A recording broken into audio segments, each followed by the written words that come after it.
Thanks, guys, for tuning in to Shootfish Life's first ever podcast, video cast. I don't know. We'll come up with some cool name at first.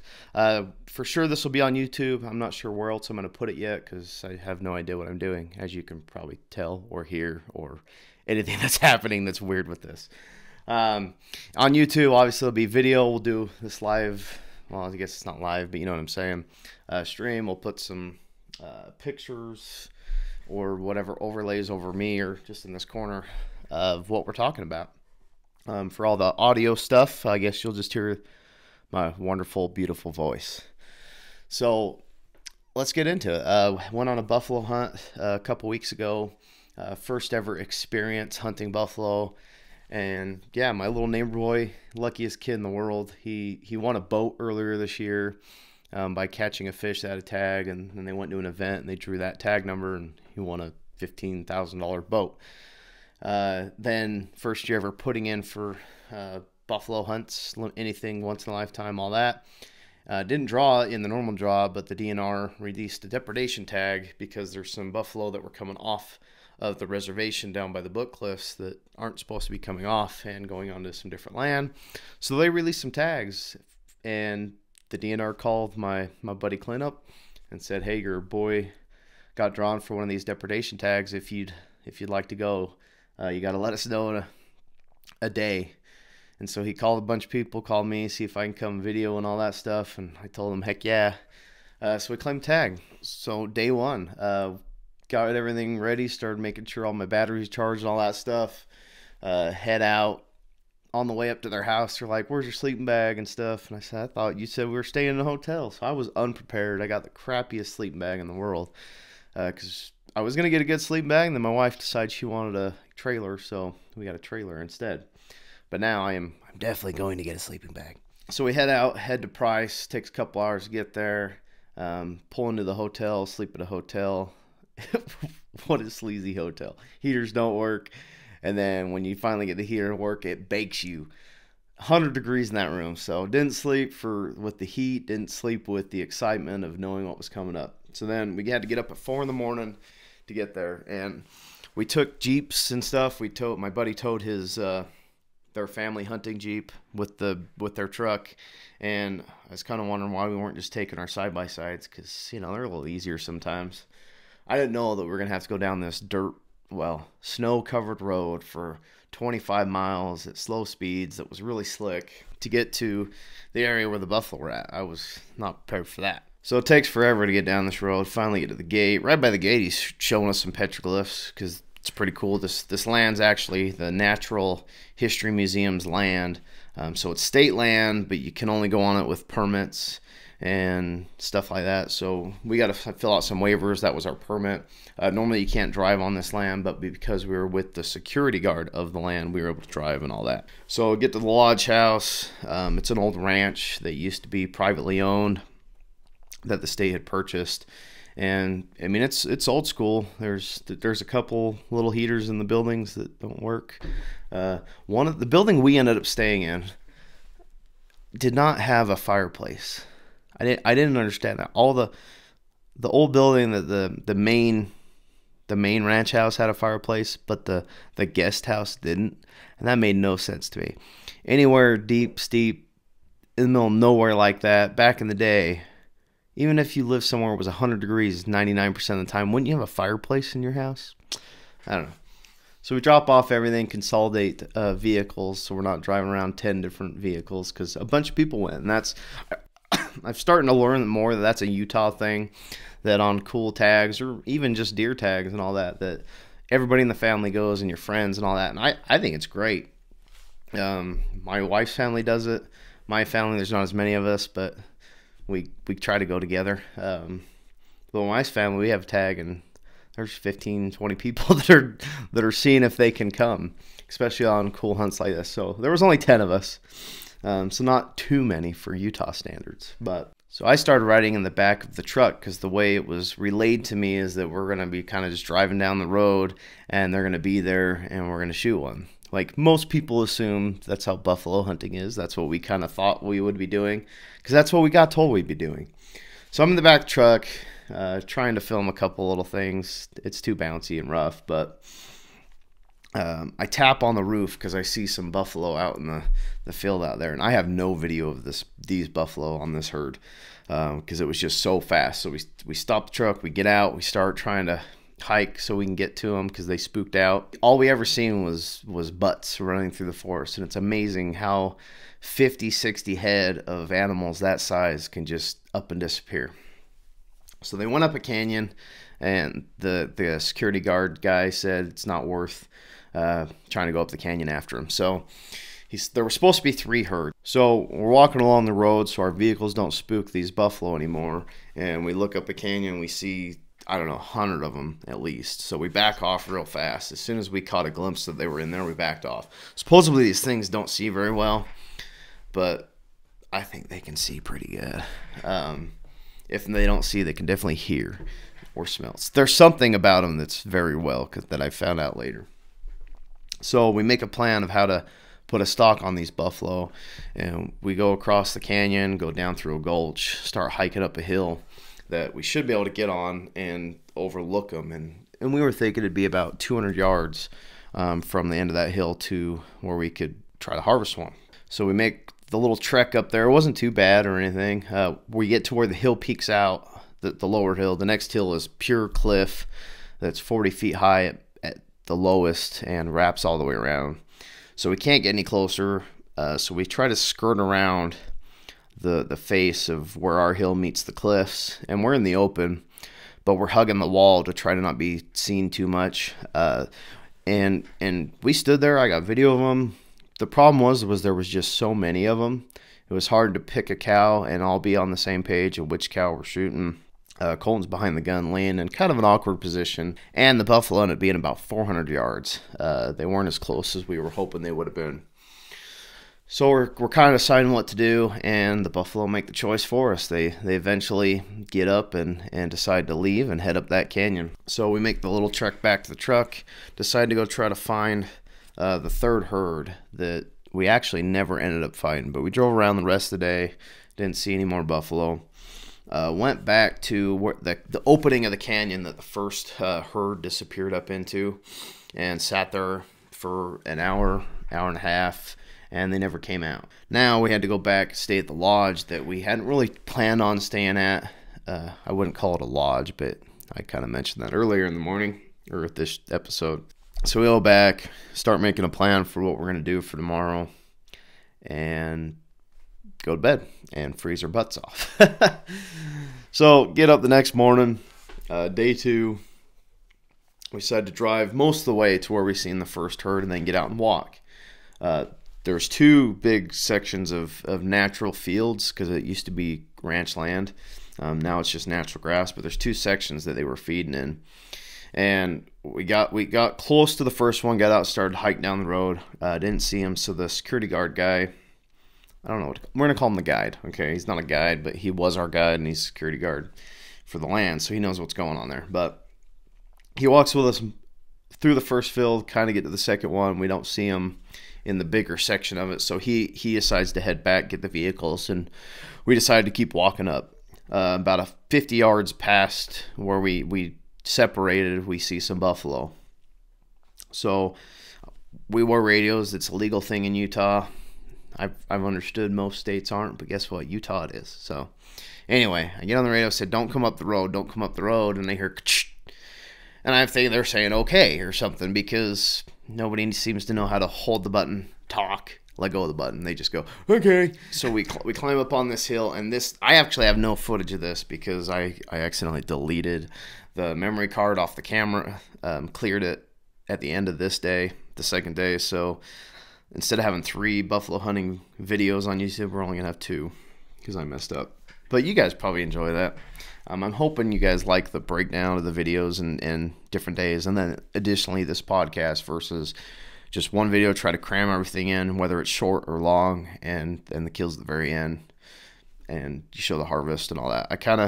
I watched Randy Newberg's, been listening to Randy Newberg, so I'm trying to kind of match him because I think that's a better style.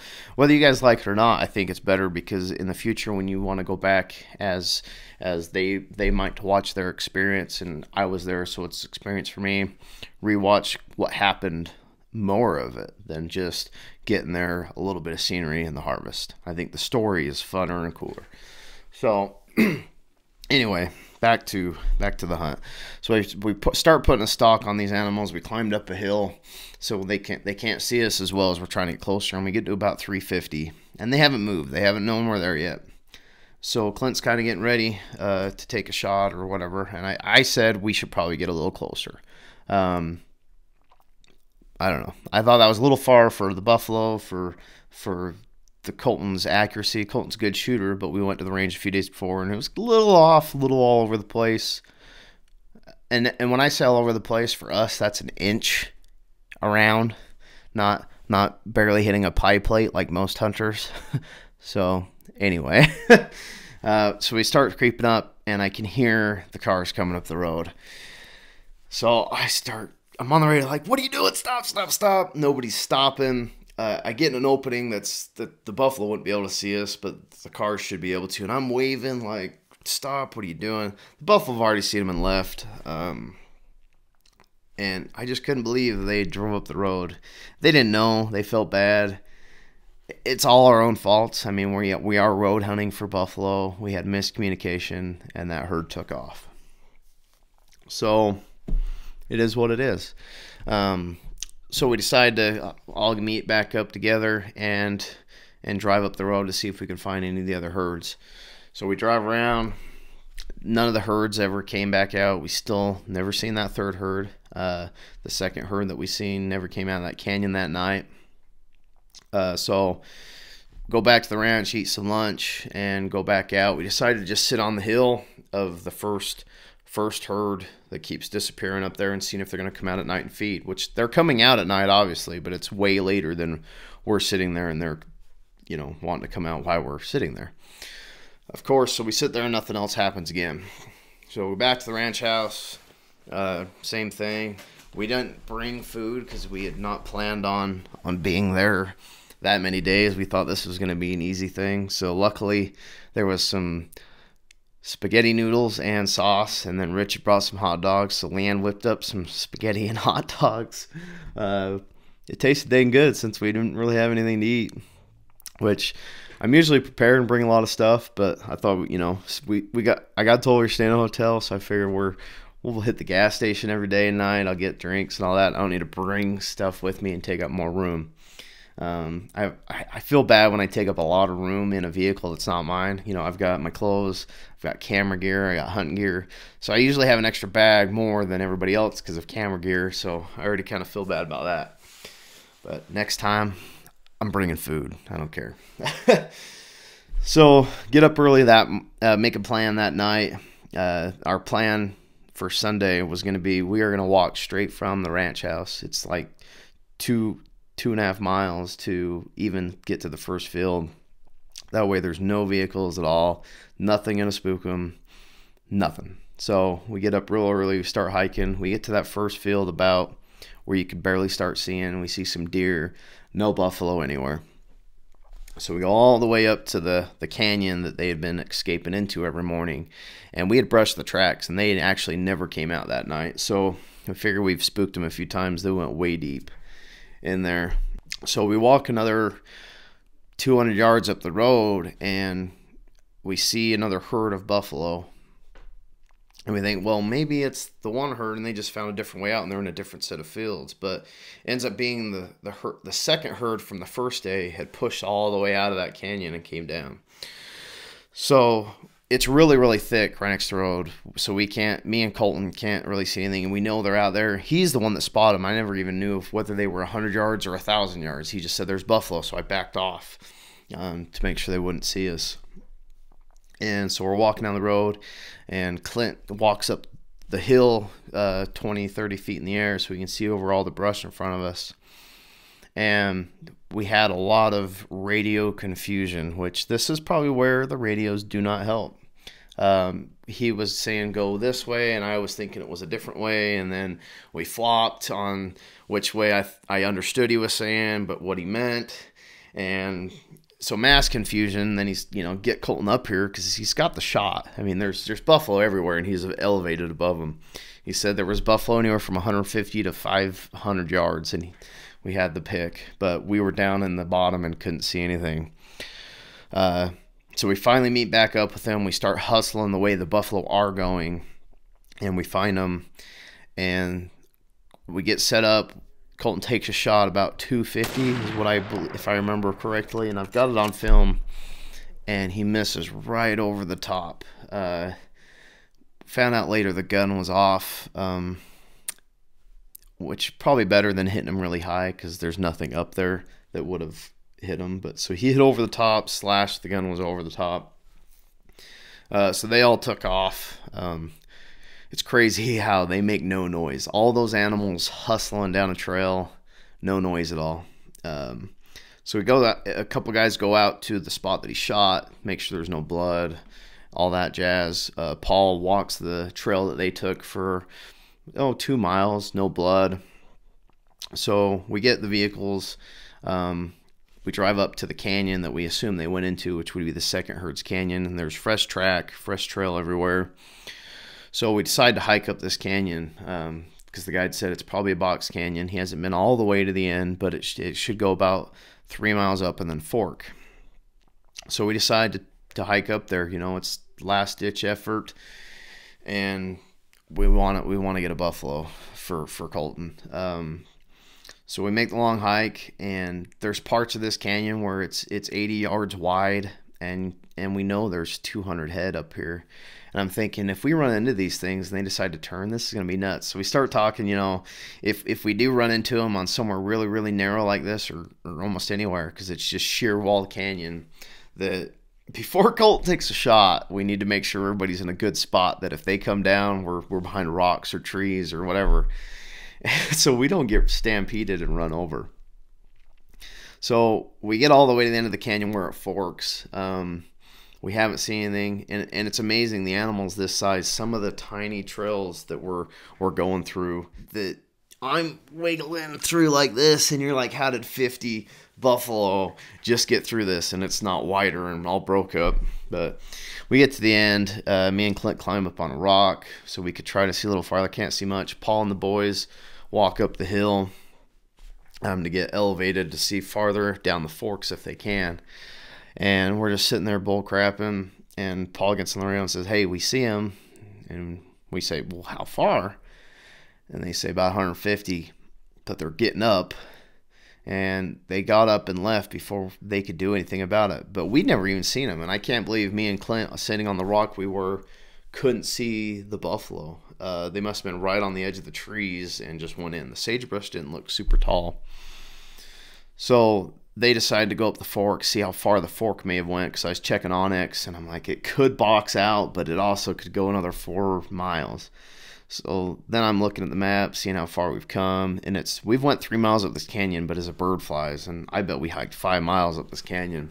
And as you can see, I'm not in the best of shape, so that was quite a trek for me. So we decided to hike all the way out. We're trying to decide what we're going to do, and we're all dead tired. Are we going to stay the night and try to do one first thing in the morning? Should we go home? Some people got to go to work. So kind of making up our minds what we're going to do. We get in the vehicle, start heading towards the ranch, and I'm dead. I mean, that was a workout for me. But they stop in the road, and I'm thinking, oh gosh, what are we doing? They get out, get ready to start hiking. I'm thinking, oh man, I'm already dead and you want to hike some more. But all right, let's do it. Let's go. We end up walking, only a couple hundred yards to the knoll that we've sat on every night, seeing if the buffalo would come out of that canyon, and maybe we could get an ambush advantage on them. And we're sitting on top of this knoll, just me, Colton, and Clint, and we're BSing. We're being pretty loud. I mean, we're not probably quieter than I'm talking even now, but for hunting situation, we're being pretty loud. We're joking.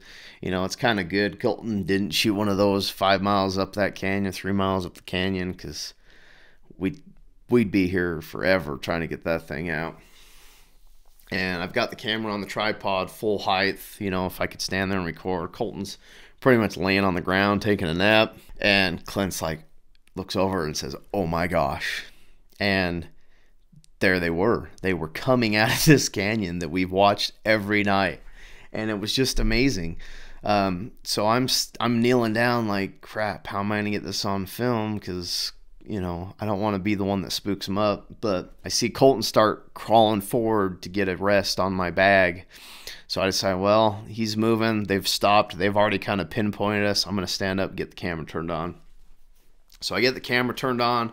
I'm looking in that little tiny screen, and I notice that it's focused on the stick right in front of me. So I touch it, so it'll focus on the buffalo. It focuses at 5 seconds, and he shoots at 6. And nailed it.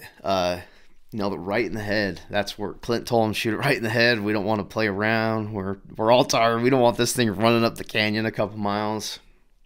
So it drops. But because I'm watching this little screen, I can't fully see what's going on. So I see it drop. Then I see the other one's kind of standing there, and I could see one head lower than the other buffalo, and I'm thinking, crap, it's reload, reload, reload, you know, he's going to get up. And turns out it was just another one that was a little deeper in the wash they were in than the other buffalo, but to me it looked like that it was the one laying there with its head up. So get that figured out. Clint and Colton have that moment that, you know, if you're not a hunter, it's not all about the harvest. And it's not the killing part that's fun, and it's the hunting part that's fun. When you finally harvest, that's when the work starts. It's the emotion of being with your family and accomplishing something and providing for your family. I mean, they got a couple 100 pounds of meat that'll last quite a while. And I look over and I see Clint and Colton just hugging it out. Clint had a tear in his eye. He don't want to tell you that, but he did. But I get choked up too. You've accomplished something, and you know, and I scream yes, yes, yes. And to some people that just might seem weird, and that I'm happy that animal just died, and I'm not. It's all these emotions that are building within you at once, and that's just the way I happen to release it. You've seen it with, if you watch the videos, you've seen it with my sister-in-law's deer. Now you've seen it with this buffalo. It's just something that if you're not a hunter, you haven't experienced. But if you don't get that feeling and you're a hunter, you're doing it for the wrong reasons as well. So anyway, this thing, when it's laying there, it doesn't look as big as it does when they're standing out there and they're alive. I will say that. But then you start skinning it and taking the meat off and getting everything, and you realize this is a big animal. So we took everything we could. The only thing that got left, I think some people take the trachea and all that stuff for dog treats. We didn't do any of that, but we got heart, liver, every piece of meat on there. Just everything, the hide, the head alone weighed, I bet you, 100 pounds. This is no light animal. And after we disassembled the animal, I am highly glad that we didn't shoot one 3 or 4 miles up this canyon. So we get it all loaded in the Jeep, and the Jeep's doing a wheelie, it feels like, because it's just heavier than crap. We get to the ranch house, load up, and we head out. And you know, it's 4 hours back out. Very, very wearing out trip, but I wouldn't trade it in for anything. What a great trip. I enjoyed that more, I think, taking that hike and not accomplishing anything, and sitting there and actually having an animal come out that you were waiting for, more than just driving down the road and there's one and shoot it. So I'm glad it turned into more of a hunt and was more of an experience than some ranch or farm thing where it's like, yep, there they are. And, you know, some people say that's buffalo hunting's just too easy. You drive down the road, and you know what? Ours wasn't, but we made it that way. Hunting is what you make it. You could shoot the biggest deer or elk in the world 5 feet off the road. You know, you go to a ranch or even in the wild.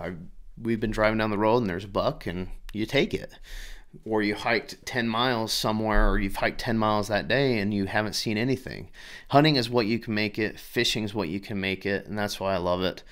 You can be the most hardcore guy in the world, and you could be in a wheelchair and still enjoy what everybody else is enjoying. So I hope you guys enjoyed this first ever Shoot Fish Life podcast. Let me know what you thought about it. Put your comments below. How can I change it? Does everything look good? Did it sound good? How much more of the story would you like? Would you like less of the story? What other ideas you have? I plan to do, you know, story recaps or video recaps, whatever.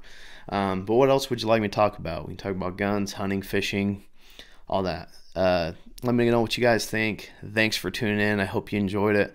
Be sure to subscribe on the YouTube or follow us on whatever audio podcast setup I put this on, and we hope to hear from you guys in the future.